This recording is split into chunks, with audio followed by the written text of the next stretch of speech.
News Anakapalli బాణాసంచా ప్రమాదంలో చికిత్స క్షతగాత్రులకు కొనసాగుతోంది.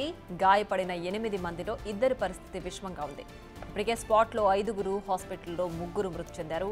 ప్రస్తుతం నర్సీపట్నం హాస్పిటల్లో 2కి, కేజీహెచ్లో 4కి, మెడికవర్ హాస్పిటల్లో 2కి ట్రీట్మెంట్ కొనసాగుతోంది. 2 పరిస్థితి విషమించడంతో సూపర్ స్పెషాలిటీ హాస్పిటల్కు తరలించారు.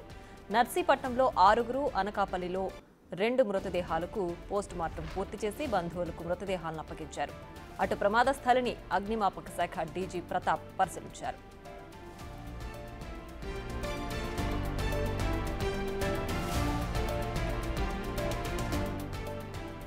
ఇక కేజీహెచ్ హాస్పిటల్ నుంచి మరింత సమాచారాన్ని మా ప్రతినిధి మహేష్ అందిస్తారు.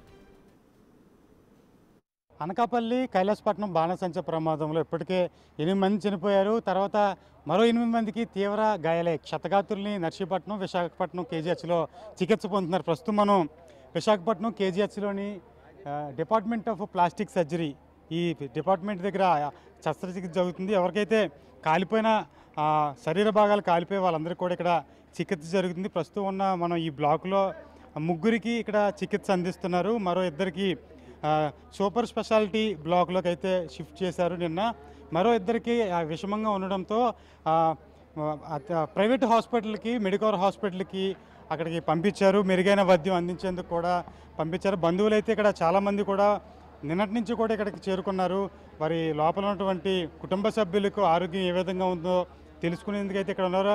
అధికారులు ఎప్పటికప్పుడు ఇక్కడ పరిస్థితిని అయితే సమీక్షిస్తున్నారు. నిన్న హోంమంత్రి అనిత, అలాగే సీఎం రమేష్ అనకాపల్లి ఎంపీ ఇక్కడికి వచ్చి పరిస్థితిని సమీక్షించారు. అలాగే అనకాపల్లి కలెక్టర్ విజయకృష్ణన్ కూడా మరి కాసేపట్లో ఇక్కడికి వచ్చే పరిస్థితి ఉంది. మనతో పాటు కుటుంబ సభ్యులు ఇక్కడ ఉన్నారు. కుటుంబ సభ్యులు అడిగి తెలుసుకుందాం లోపల ఎలాంటి పరిస్థితి ఉంది. ఒకసారి ఎవరున్నారండి లోపల?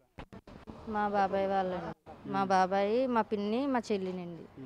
వాళ్ళు ఉన్న రూమ్లో గోడలు, రేకులు సౌండ్కి ఈ పేలి వాళ్ళ మీద పడడం, మా పిన్ని వాళ్ళకి ఆవిడకేమో కాలు ఇరిగిపోవడం జరిగిందండి. మా బాబాయ్ వాళ్ళకి మొత్తం ఒళ్ళంతా గాయాలైపోయి, మా చెల్లికి గట్టనే వాళ్ళకి కుట్లు గట్ట పడ్డాయి. చెవి దగ్గర కానీ మొత్తం అంతా ఒళ్ళంతా ఫ్రాక్చర్ అయిపోయింది. వాళ్ళకి గవర్నమెంట్ ద్వారా మాకు ఏదన్నా ఆధారం కలిపి ఆరోగ్యం అయితే ప్రాణానికంటూ ప్రమాదం ఏం లేదు కానివ్వండి. మరి వాళ్ళకి ఒంటి నిండా గాయాలు అవడంతో కాలు సర్జరీ చేయాలని చెప్పారు. టెస్టులు గట్ట తీసుకుని వెళ్ళారు.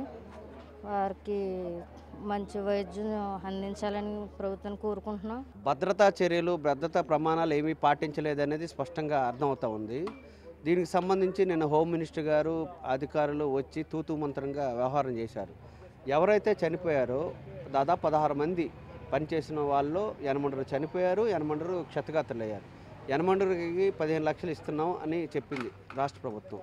కానీ క్షతగాత్రులు ఎవరైతే ఉన్నారో వాళ్ళు దాదాపు రెక్కాడితే తప్ప డొక్కాడని ప్రజానీకం. దాని మీద ఆధారపడ్డారంటే వాళ్ళ స్థితి ఏంటో మనకు అర్థం కావాలి. అలాంటి వాళ్ళని ఆదుకోవాల్సిన రాష్ట్ర ప్రభుత్వం కనీసం దాని గురించి ప్రకటన కూడా చేయలేదు. మేము వెళ్ళి పరామర్శించడానికి వెళ్తే ఒక కుటుంబం వాళ్ళు చెప్తా ఉన్నారు, మాకు కనీసం లుంగి కానీ లేదు, చొక్కా కానీ, నైటీ కానీ, చీరలు కానీ లేదండి. తాగడానికి మంచినీళ్ళు కూడా ఆలనా పాలనా చూసేవాళ్ళు కూడా లేరనేది. డాక్టర్లు వైద్యపరంగా బ్రహ్మాండంగా చేస్తున్నారు. అట్లాగే వాళ్ళకి అన్ని రకాలైన సదుపాయాలు కల్పించాల్సింది రాష్ట్ర ప్రభుత్వం. ఆ రకంగా చర్యలు చేపట్టకుండా ఒక లైజన్ ఆఫీసర్ని కూడా ఇక్కడ పెట్టలేదు. వాస్తవంగా ఇట్లాంటివి ఏమైనా జరిగితే ఒక లైజన్ ఆఫీసర్ని పెట్టి వాళ్ళకి ఏ అవసరం ఉందో ఆ అవసరాలకు తగ్గట్టుగానే వ్యవహారం చేయాలి. నిన్న వచ్చారు, హడావుడి చేశారు, ఇవాళ వెళ్ళిపోయారు. వానర్కి సంబంధించిన దానిలో కూడా దెబ్బ తగిలిందని చెప్తున్నారు. వీళ్ళు ఆదుకునే వాళ్ళు ఎవరు? రాష్ట్ర ప్రభుత్వమే ఆదుకోవాలి. గతంలో అనేక ప్రమాదాలు జరిగినప్పుడు 2 రకాలైన ఎక్స్గ్రేస్ ఇచ్చేవాళ్ళు. ఎవరైతే చనిపోయారో వాళ్ళకి సంబంధించి ₹1,00,00,000 ప్రకటించేవాళ్ళు. అలాగే క్షతగాత్రులు ఎవరైతే ఉన్నారో 50 లక్షలు ప్రకటించిన సందర్భాలు ఉన్నాయి. ఎసెన్షియా పరిశ్రమ ఇటీవల కాలంలో జరిగింది. అట్లాగే ఇక్కడే అనేక పరిశ్రమలో ప్రమాదాలు జరుగుతున్నప్పుడు క్షతగాత్రులకు ఆదుకునే పద్ధతులు ఉన్నాయి. కానీ నిన్న జరిగిన సంఘటనకు సంబంధించి క్షతగాత్రులకు సంబంధించి వాళ్ళంతా కుటుంబాలు, వాళ్ళంతా ఒకటే అడుగుతూ ఉన్నారు. ఆ 3 ఒకే కుటుంబంలో దెబ్బలు తగిలిన తర్వాత వాళ్ళని ఆదుకునే వాళ్ళు ఎవరు? దాదాపు 4-5 నెలల పాటు వాళ్ళు బెడ్ రీడింగ్గా ఉండాల్సిన పరిస్థితి వస్తుంది. వాళ్ళని చూసే వాళ్ళు ఎవరనేది అడుగుతున్నారు. కాబట్టి ఇప్పటికైనా రాష్ట్ర ప్రభుత్వం వెంటనే జోక్యం చేసుకొని క్షతగాత్రులు ఎవరైతే ఉన్నారో వాళ్ళకి న్యాయం చేయాలనేది సిపిఎం పార్టీ డిమాండ్ చేస్తూ ఉంది. చేయాలని జీతాలతో కుటుంబాలను నెట్టుకొస్తున్న పరిస్థితి. అలాంటి కుటుంబాలు ఇలాంటి ఘటన జరగడం జీవితం మీద చాలా పెద్ద దెబ్బ జరిగిందని చెప్తున్నారు. ప్రభుత్వం గాయపడిన వారికి కూడా ఎక్స్గ్రేషియా ప్రకటించి తమని ఆదుకోవాలంటూ డిమాండ్ చేస్తున్న పరిస్థితి. కెమెరామెన్ రామ్తో బిగ్ టీవీ విశాఖపట్నం.